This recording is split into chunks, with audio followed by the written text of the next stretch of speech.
मैं रोजा हूँ और साइंस के मुताबिक जब आप रोजा रखते हैं तो ऑटोफेजी खराब डीएनए सेल्स को खत्म करती है, सोजिश कम होती है और कैंसर का माहौल कमजोर हो जाता है। जिस्म पुराने और खराब खलियों को तोड़कर निकाल देता है, मुदाफियाती निजाम नए खलिए बनाता है और सोजिश कम हो जाती है। ये अमल एंटी एजिंग, एंटी कैंसर और एंटी डिजीज है। जब आप 0 से 6 घंटे रोजा रखते हैं तो जिस्म सबसे पहले ग्लूकोज यानी शुगर इस्तेमाल करता है और इंसुलिन लेवल भी हाई रहता है। जब आप 8 से 12 घंटे रोजा रखते हैं तो इंसुलिन लेवल गिरना शुरू हो जाता है, फैट बर्निंग ऑन हो जाता है और ब्लड शुगर मुस्तहकम होने लगती है। 12 से 16 घंटे के रोजे में इंसुलिन रेजिस्टेंस कम हो जाती है, जिगर और मसल्स शुगर को सही इस्तेमाल करते हैं, चर्बी से तवानाई बनती है, शुगर से नहीं।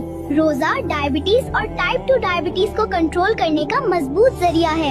हाई ब्लड प्रेशर में रोजा रखने से इंसुलिन कम होता है, नमक की मिकदार कम जमा होती है और खून की नालियां रिलैक्स हो जाती हैं। इसीलिए रोजे से नसों का प्रेशर कम होता है और ब्लड प्रेशर कुदरती तरीके से कंट्रोल हो जाता है। मोटापे और पेट की चर्बी के लिए रोजा इंसुलिन को कम करता है, चर्बी जलने लगती है और हार्मोन्स का तवाजुन बेहतर हो जाता है। पेट की चर्बी कम हो जाए तो ब्लड प्रेशर, शुगर और दिल सब कंट्रोल में आ जाते हैं। दिल की बीमारी में रोजा रखने से खराब कोलेस्ट्रॉल कम होता है, अच्छा कोलेस्ट्रॉल बढ़ता है और खून जब मैं रोजा हूँ और साइंस के मुताबिक जब आप रोजा रखते हैं तो ऑटोफेजी खराब डीएनए सेल्स को खत्म करती है, सोजिश कम होती है और कैंसर का माहौल कमजोर हो जाता है। जिस्म पुराने और खराब खलियों को तोड़कर निकाल देता है, मुदाफियाती निजाम नए खलिए बनाता है और सोजिश कम हो जाती है।